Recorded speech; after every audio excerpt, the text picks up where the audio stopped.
So now we move on with today's inductees. And our first inductee is Ray Durkee, a radio career in Denver that began in the 50s. 6 years after his death, he's back on the air in Denver with classic episodes of his Sunday at the Memories. Today we induct the late Ray Durkee into the BPC Hall of Fame. Before television, there was radio, but the pictures were in the mind. As a high school student, Ray Durkee wanted to become either a commercial airline pilot or a disc jockey. Being a DJ won out, and in 1956, a 34-year broadcasting career was born. After working on air in his hometown of Aberdeen, South Dakota, in 1958, he moved to KQDI in Bismarck, North Dakota, where he became program director. Music by the George Garabedian Players, wrapping up this particular portion of Cutie's Music Always on this bright, beautiful blue Monday morning. He sent air checks out to secure a better paying job in a more prestigious market and landed at KOSI in Denver in 1959. Listen to radio the happiest way on Fun Loving KTLN. In 1960, he joined KTLN, where he was music director in addition to his 3 to 6 p.m. air shift. One Saturday, he forgot to bring his key to the cabinet where the newest music was filed. Unable to play the current hits, he scoured the station and found old records. He filled his shift with these oldies, and the audience responded. The Golden Gassers show, featuring million-selling records from 1955 to 1960, was born. This specialty show was a sign of things to come for Durkee. In 1961, he moved to KTLN's sister station in Phoenix, KRIZ, as program director and morning man. He even recorded a novelty record released nationwide. The recorded documentary of Russia's first man into space, as it happened that day in Russia. A year later, he'd returned to KTLN at his family's request.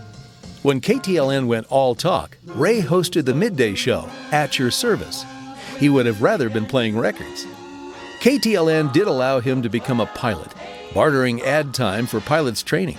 He soon flew above Denver, doing traffic reports for the station. In 1969, he moved to KLZ in Denver, where he spent the next 3 years hosting The Ray Durkee Show.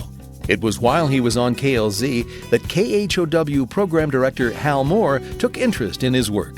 He just sounded like a midday guy to me. He sounded like, kind of person that had a lot of knowledge about the music, but he wasn't too harsh, He's very mellow. So I called him over at KLZ and told him I'd like to talk to him. He said, I just love the station, KHOW. He said, I think you guys are doing a great job. But people at KLZ have sure been nice to me. The next day he called me and he said, we've talked it over, but I don't think I can pass it up.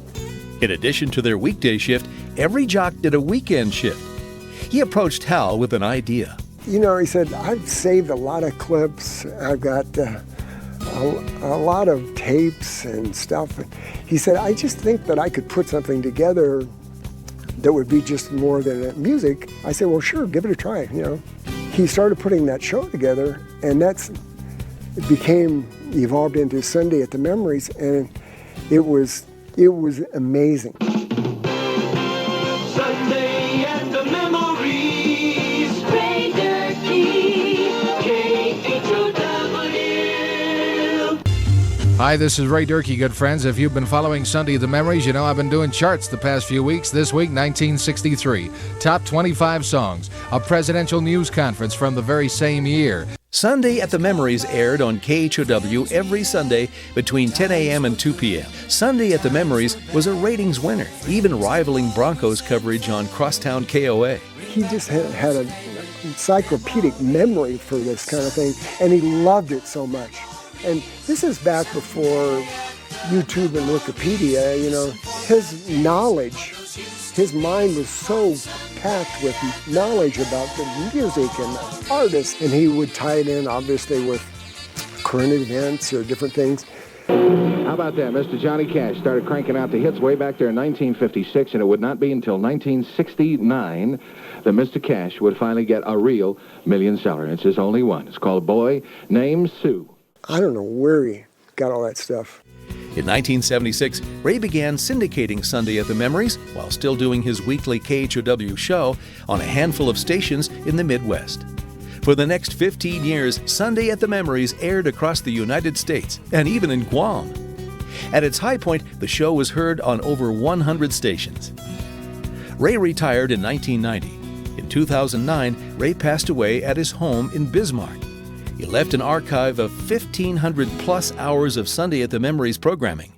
6 years after his death and 43 years after it debuted, Sunday at the Memories returned to the air in Denver on Cruisin' 950. He just had that good kind of mellow, knowledgeable voice, real easy to listen to, but so entertaining. And to have a person like Ray Durkee, who was so solid, never any problems, never complained, always on time, always well prepared. It was really a joy to have him. For his outstanding contributions to radio broadcasting, the Broadcast Pioneers of Colorado are proud to honor Ray Durkee as a 2015 inductee to the BPC Hall of Fame.